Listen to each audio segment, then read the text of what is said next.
Imagine you're trapped in this sprawling native stone and dark timber mountain lodge in North Carolina. Oh, wow. Okay. Setting the scene. Yeah, exactly. It's August, right? And a massive summer storm has just rolled in. I mean, the kind of torrential downpour with rain so heavy, it literally feels like a physical wall. Right, where you can't even see out the windows. Exactly. Completely flooding the access roads, completely sealing you inside with, just a handful of strangers. Which is terrifying on its own. Right.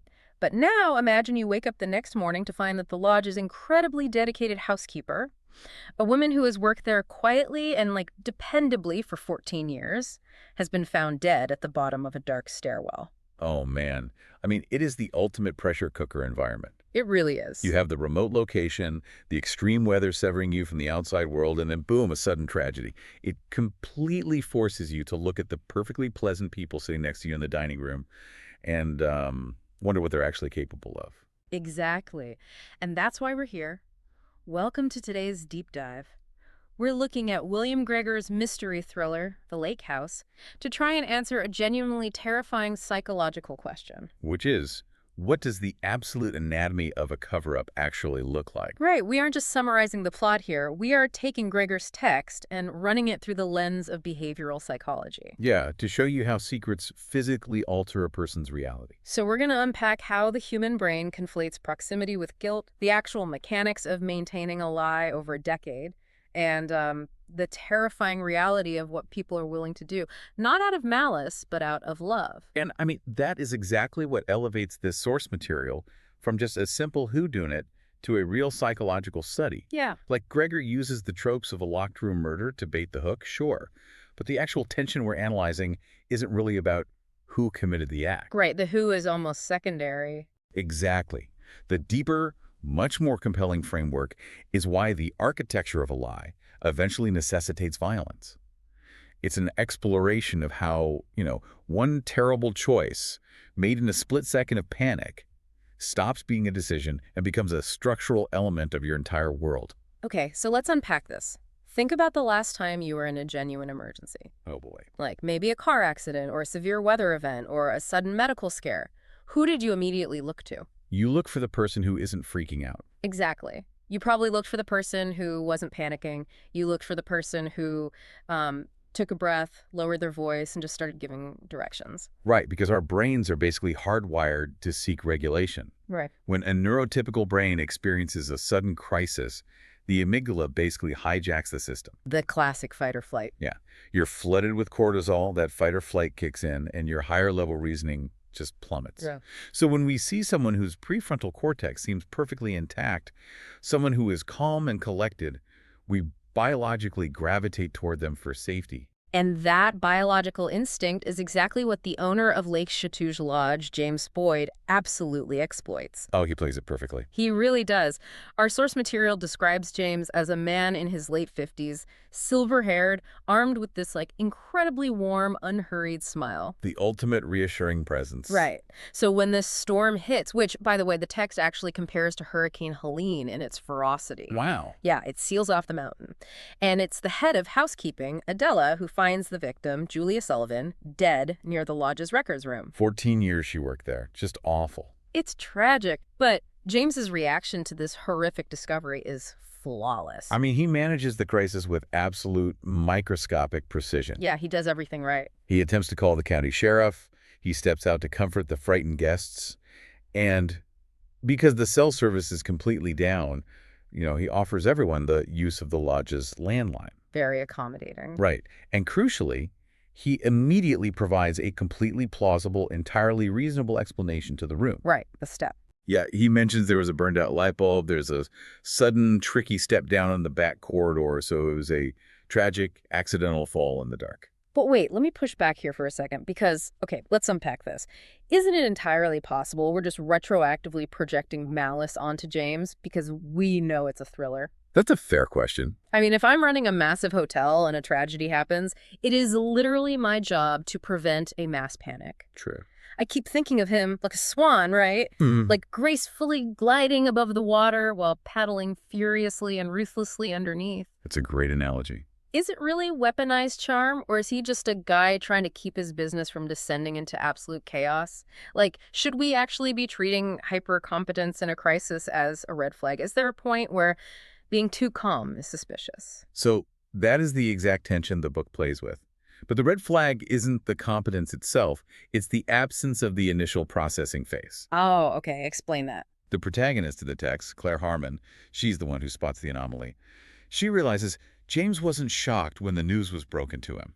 Right, Adela pulled him aside. Exactly. When Adela first pulled him aside and whispered the horrific news, Claire noticed James's composure was completely intact before the news was officially announced to the room. Ah, so he didn't have to regulate his emotions because there was nothing to regulate. He already knew. Exactly. A normal person goes through shock, then regulation, then action. James skips straight to narrative management. Wow. He wasn't just calming people down, he was subtly shifting the group's suspicion. Right, he points them at Dennis. Yeah, first, he subtly directs their attention toward Dennis Farrow, this angry guest who had a loud billing dispute the day before. Classic misdirection. And later, he redirects that suspicion onto Will Tanner, relatively new guest with a sort of vague backstory. So you see, sociopathy often masks itself beautifully as management. That is so creepy. James views a crisis not as a tragedy to be mourned, but as a puzzle of social engineering.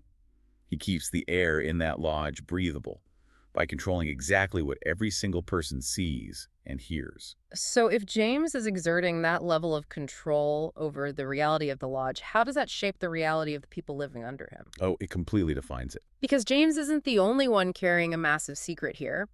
Here's where it gets really interesting. We have to talk about his son, Caleb Boyd. The doctor. Right, he's a doctor visiting the lodge. And we need to talk about the ghost that has been haunting him for a decade, the disappearance of his friend, Sebastian Marsh. This is the shadow narrative that informs everything happening in the present day. Yeah, it's so central to the whole thing. The text details a hiking trip 10 years ago. Caleb and Sebastian were hiking near High Shoals Falls. And Sebastian is described as the kind of guy who, quote, couldn't slow down when there was trail. Right, always pushing ahead. Yeah, he pushed ahead of Caleb, and he simply never returned. His body was never recovered, and the official determination at the time was accidental death. But Caleb is utterly destroyed by this. Oh, completely. He has carried the crushing weight of this disappearance for 10 years. The text gives us this heartbreaking image of Caleb sitting in the lodge dining room, holding the exact same book for days at a time without turning a single page. Because his internal monologue is just deafening. Exactly. He actually went to medical school and became a doctor specifically to atone for a life he feels he couldn't save. And here's the devastating twist the reader learns. Caleb wasn't even at the edge of the gorge when Sebastian fell. This part is wild. The text introduces a secret witness, a woman named Laurel Hicks, who's standing a full 30 feet away from the edge with Caleb when it happened. But she runs away. She panicked and ran, yeah, never coming forward to the authorities. But her existence proves Caleb is entirely innocent of any physical involvement. Okay, so he is innocent, but his brain is absolutely convinced of his guilt. Like, how does that happen? It's a massive cognitive leap. It's like standing next to a priceless vase when it shatters on its own. And because you are the closest one, you spend the next 10 years convinced you must have bumped the table. That is exactly what it feels like. Why does proximity demand a reason? Have you ever felt irrationally bonky for something just because you were in the vicinity when it went wrong? Well, what you're talking about there is a phenomenon closely linked to memory reconsolidation and cognitive dissonance. Okay. When you experience a massive trauma, the brain desperately wants a narrative that makes sense. Chaos is terrifying to the human psyche. Yeah, we need to know why things happen. Exactly. If Caleb and Sebastian had an argument right before they separated, which they did, and then Sebastian vanishes, Caleb's brain cannot accept that those two events are unrelated. It bridges the gap. Wow. The brain would actually rather accept the crushing burden of guilt than accept the horrifying reality that life is completely random and you can lose your best friend for absolutely no reason at all. But hold on, I have to stop you there. Because I understand the trauma response, but Caleb didn't just invent this guilt in a vacuum, right? Right. He took this to his father. He was 20 years old. Why does a 20-year-old just accept his father's narrative that the uncertainty makes him look guilty? Why just accept that they have to hide what happened? Because of the architecture of trust during an acute crisis. Okay, lay that out for me. Think about it. Caleb is 20. He is terrified. And his brain is in that exact amygdala hijack we talked about earlier. He goes to the ultimate authority figure in his life, the man who has always managed reality perfectly. His dad. Right. James tells him, the police won't believe you. The uncertainty makes you look guilty. Let me handle it. And because James is so confident, Caleb just outsources his reality to him. Precisely. When you're handed a fully formed narrative by your primary protector during a moment of profound trauma, you absorb it completely. Wow. And over 10 years, that guilt stops being a passing emotion. It solidifies. It becomes structural. Yeah, it becomes who he is. Right. It stops being a heavy suitcase you carry around and becomes the actual concrete foundation you build your adult life upon. Caleb's entire identity as a doctor is an attempt to balance cosmic scales that he never actually tipped. Which brings us right back to the victim in the stairwell, Julia Sullivan. Yes, exactly. Because if Caleb's guilt had become structural over 10 years, then James's lies had to become structural too, right? You can't maintain a false reality without enforcing it every single day. It takes constant work. And that enforcement is exactly what traps James when Julia starts poking around. Let's look at who Julia is in this text. She isn't a detective, she's a housekeeper. Right. But she is incredibly meticulous. For 14 years, she has kept a small blue notebook detailing guest preferences, maintenance issues, and staff notes. Just writing everything down. She is the invisible organizational glue of the entire lodge. Right, and what gets her killed isn't some grand deduction. It's literally a bureaucratic anomaly. A simple filing error. She is cleaning James's personal cedar cabinet, and she finds a letter from a hiker, a man named R. Stanton. And the letter was dated right after the search for Sebastian was called off 10 years ago. And what did it say? It states that Stanton witnessed Caleb and Sebastian arguing at the upper overlook on the very day Sebastian died. And Julie doesn't look at this and think, oh, murder. No. She looks at it through the lens of a lodge manager. She writes a single marginal note in her blue notebook. Why not filed? She is literally just doing an audit. She wasn't accusing him of anything. Exactly. She takes this discrepancy to James, and the text tells us they have a 40-minute conversation in the records room. A 40-minute conversation. It's agonizing to think about. James tries to explain it away, but he realizes she won't let it go. So he kills her.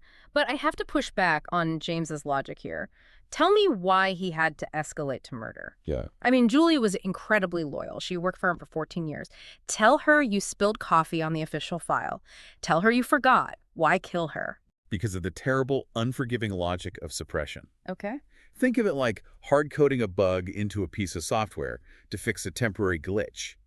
If you alter the foundational code of a program, every single subsequent update is going to crash against that bad code.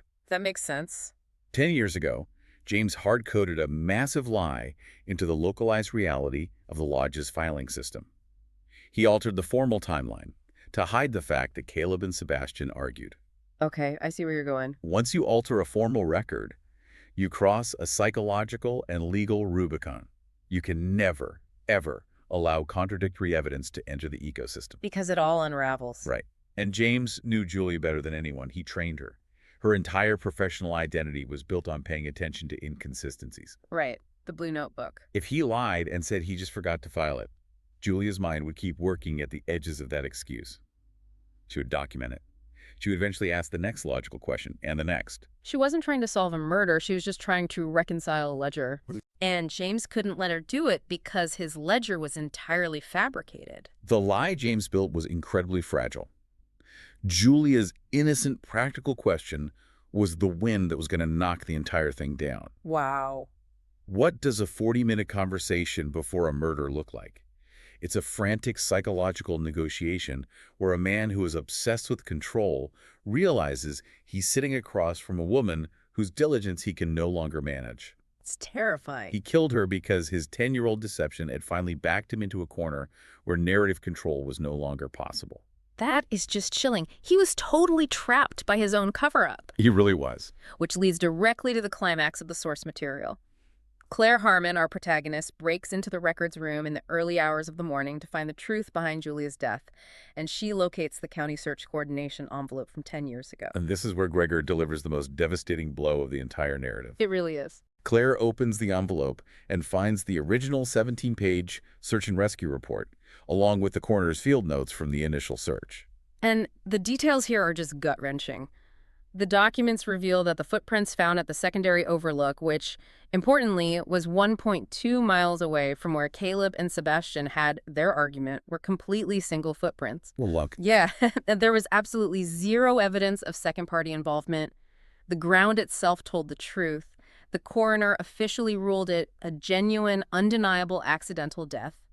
Sebastian just fell. The sheer devastating irony of this cannot be overstated. Yeah. Caleb was innocent. Completely innocent. Sebastian's death was just gravity and terrible luck. But because Caleb came to James in a state of panic and said, "We argued," he went ahead. James didn't wait for the facts. He immediately assumed his son was somehow physically responsible. Wait, so what does this all mean? Are you saying James received this official 17-page report that completely cleared his son and he just buried it? Yes. He had the piece of paper that proved Caleb was innocent in his hands. Yes.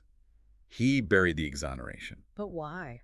Because the momentum of a cover-up waits for no one. By the time that official coroner's report arrived at the lodge, James had already started altering the internal record. Oh my God. He had already manipulated staff logs and guest timelines to hide the argument. If he suddenly produced the coroner's report clearing Caleb, he would have to explain why he had spent the last 3 days destroying evidence regarding an innocent man. Oh my God. He literally manufactured the crime he spent 10 years fearing. That's unbelievable. Throughout the text, Claire keeps comparing James to her cruel ex-husband, Daniel. But she notes this incredible, chilling distinction between them. Like, Daniel operated out of malice and a sadistic desire for control, but James operated out of terrified love. Right, and if we connect this back to behavioral psychology, it demonstrates how love can actually be the most dangerous motive of all. Oh, yeah. Malice is a known entity, it's predictable and you can guard against it. But panicked, terrified love recognizes absolutely no boundaries. It'll do anything. James didn't trust the truth to be enough to protect his son. He looked at the random, terrifying chaos of an accident, and he tried to engineer safety by controlling the narrative. And it cost him everything. He made one terrible choice in a moment of pure fear, and the compound interest of that lie grew in the dark for a decade. It grew until it required a human life, Julia's life, just to balance the books. It is the ultimate tragic irony. He destroyed his son's psychological well-being, and he literally ended a woman's life, all to hide an accident that required absolutely no hiding in the first place. It's heartbreaking. It really forces you to think about the small, everyday lies we all tell. You tell a little lie to smooth things over, to protect someone you care about from getting their feelings hurt or facing a difficult reality. Sure, we all do it. But the lake house holds a mirror up to that impulse and asks, at what point does your protection actually become a cage? At what point does managing the truth become a prison for the exact people you claim to love? It challenges you to examine your own internal narratives. Yeah. How often do we construct these elaborate, unnecessary defenses around our loved ones, completely ignoring the objective facts in front of us simply because we are terrified of the uncertainty of the world? Wow. James's hypercompetence, his absolute need to manage everything, was ultimately just a mask for his profound inability to tolerate vulnerability. Mm-hmm. He couldn't handle the vulnerability of an accident, so he created a conspiracy. And that leaves us with an incredibly heavy, unresolved thought. Something you really have to sit with long after the storm in the book finally clears and the lodge doors are open. Yeah. At the end of the narrative, Caleb is finally free. He knows he didn't kill his friend. He is free of the phantom guilt of the accident that has dictated his entire adult life. But he is now walking back out into the world carrying a much heavier, much darker burden. Because the reality of his freedom is inextricably linked to the reality of his father's crimes. Exactly. He has to live the rest of his life with the knowledge that an innocent woman, a woman he knew who made his bed and brought him coffee for a decade, died simply because his father loved him too much. It's a devastating realization. How does a person ever begin to rebuild their life when they realize their very foundation is cemented with someone else's blood? It's a profound psychological shift. Often in trauma, we look for a clean break, a villain we can hate, or an accident we can mourn. Right. But the muddy, suffocating waters of this specific reality are that the fierce love that protected Caleb and the violent damage that destroyed Julia came from the exact same source. Yeah. And for Caleb, those two things can never be separated again. It's a terrifying thought to end on, but an important one. Thank you for joining us on this deep dive. Keep questioning the narratives you're handed, especially the ones that look a little too perfectly managed. We'll see you next time.